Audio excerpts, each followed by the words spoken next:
In a rare break with President Trump, U.S. Defense Secretary Mark Esper said on Wednesday he does not support invoking the Insurrection Act, which would deploy active duty forces to suppress civil unrest, a move Trump threatened to take to stem protests that have roiled the nation.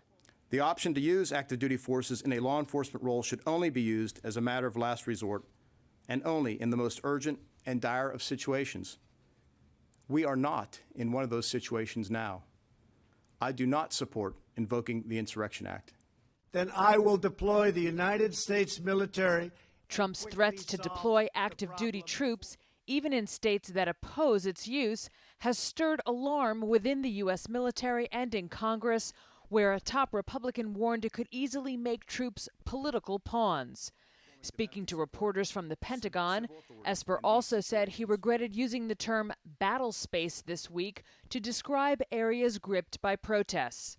He was asked by one reporter whether he regretted participating in Trump's politically charged photo opportunity on Monday, when law enforcement forcibly cleared a park outside the White House of peaceful protesters so that the president could take a picture in front of a church holding a Bible.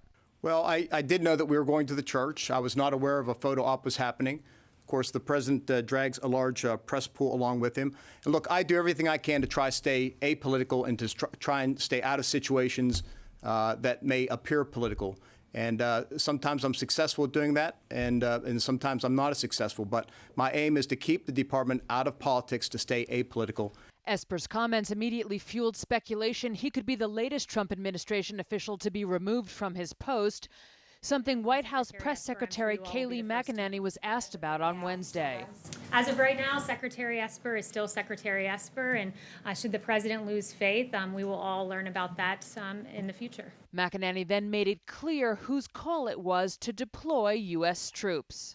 The Insurrection Act is a tool available. The president has the sole authority, and if needed, he will use it. But